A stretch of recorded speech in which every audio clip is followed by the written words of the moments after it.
शेतकरी मित्रांनो नमस्कार. मी निखिल चव्हाण परत आपल्या ॲग्रिकॉस फार्मर या यूट्यूब चॅनलमध्ये स्वागत करतो.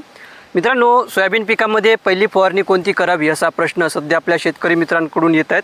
त्यामुळे या व्हिडिओमध्ये आपण सोयाबीन पिकामध्ये पहिली फवारणी कोणती करावी याबद्दलची माहिती पाहणार आहोत. यासाठी व्हिडिओ शेवटपर्यंत नक्की पहा. तर मित्रांनो, सोयाबीन पिकामध्ये पहिली फवारणी करण्याचं कारण म्हणजे सुरुवातीच्या अवस्थेमध्ये सोयाबीन पिकावर आपल्याला खोडमाशीचा प्रादुर्भाव पाहायला मिळतो. ही खोडमाशी सोयाबीनच्या पानावर या ठिकाणी शिरेजवळ त्या ठिकाणी अंडी देते. त्या अंड्यामधून 3 ते 5 दिवसामध्ये अळी बाहेर पडते आणि ती अळी या शिरेच्या माध्यमातून देठामध्ये जाते आणि देठामधून नंतर त्या ठिकाणी खोडामध्ये जाते आणि नंतर त्या ठिकाणी खोड पोखरण्याचं काम करते. ज्यामुळे आपल्याला सोयाबीनची पानं अशा पद्धतीने त्या ठिकाणी सुकलेली पाहायला मिळू शकतात किंवा जो काही सोयाबीनचा शेंडा आहे तर तो अशा पद्धतीने आपल्याला त्या ठिकाणी सुकलेला पाहायला मिळतो. आणि हे खोड पोखरले असल्यामुळे सोयाबीन पिकाला जमिनीतून पुरेसा अन्नद्रव्य मिळत नाहीत, ज्यामुळे आपल्या उत्पादनात जवळपास 20 ते 30% घट आपल्याला पाहायला मिळते. म्हणून जर आपल्याला हे नुकसान टाळायचं असेल तर या खोडमाशीला आत्ताच नियंत्रण करणं आवश्यक आहे. कारण एकदा काही खोडमाशी खोडाच्या आत गेली तर त्याला नियंत्रण करणं थोडंसं अवघड राहते. म्हणून याला सुरुवातीलाच नियंत्रण करणं आवश्यक आहे. आणि यासाठी आपल्याला ही पहिली फवारणी आपल्या सोयाबीन पीक जवळपास 20 दिवसाच्या जवळपास असताना करायची आहे. ज्यामध्ये आपण अलिका या कीटकनाशकाचा वापर करू शकता, ज्यामध्ये आपल्याला थायमिथॉक्झाम आणि लॅम्बडासायलोथ्रिन हे 2 घटक पाहायला मिळतात. ज्यापैकी जो काही थायमिथॉक्झाम आहे तर तो सिस्टेमिक कीटकनाशक आहेत, म्हणजे आंतरप्रवाही कीटकनाशक आहेत. म्हणजे पानाच्या आतमध्ये जी काही अळीचं पहिली अवस्था आहे तर त्याला नियंत्रण करण्याचं काम हे करत असते. त्यानंतर जो काही लॅम्बडासायलोथ्रिन घटक आहे तर तो कॉन्टॅक्ट पद्धतीने काम करणारा घटक आहे.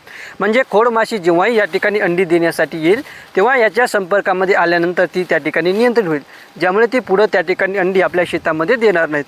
फक्त हे औषध घेत असताना जर दुकानदार यासोबत आपल्याला इचिंग पावडर देत असेल तेव्हाच त्या दुकानावरून आपण या औषधाची खरेदी करायची आहे. कारण यामध्ये जो काही लॅम्बडासायलोथ्रिन घटक आहेत याचा संपर्क जर आपल्या शरीराला झाला तर त्या ठिकाणी प्रचंड जळजळ होण्याची समस्या आपल्याला पाहायला मिळू शकते. म्हणून या औषधाची खरेदी करत असताना दुकानदाराला आपण इचिंग पावडरची आवर्जून त्या ठिकाणी मागणी करायची आहे. किंवा आपण याऐवजी त्या ठिकाणी सोलोमन किंवा कोराजन या कीटकनाशकाचा सुद्धा वापर करू शकता.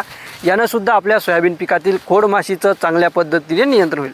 आता अळीनाशक झाल्यानंतर आपल्याला या ठिकाणी सोयाबीन पिकाची वाढ चांगली व्हावी यासाठी एक चांगल्या पद्धतीचं टॉनिकसुद्धा घ्यायचं आहे, ज्यामध्ये आपण इसाबियन या टॉनिकचा या ठिकाणी वापर करू शकतो.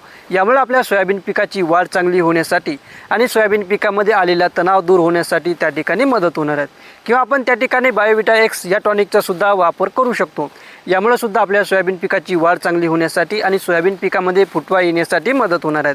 तर या दोघांपैकी कोणत्याही एका टॉनिकचा आपण या ठिकाणी वापर करायचा आहे. त्यानंतर यामध्ये आपण एक बुरशीनाशक घ्यायचं आहे. बुरशीनाशकामध्ये आपण या ठिकाणी साप किंवा रिडोमिल गोल्ड यापैकी एका बुरशीनाशकाचा वापर करायचा आहे. तर अशा पद्धतीने ही पहिली फवारणी आपण आपल्या सोयाबीन पिकामध्ये करायची आहे. तर या व्हिडिओमध्ये एवढंच. हा व्हिडिओ कसा वाटला खाली कमेंटमध्ये नक्की सांगा. व्हिडिओ आवडला असेल तर व्हिडिओला लाईक करा.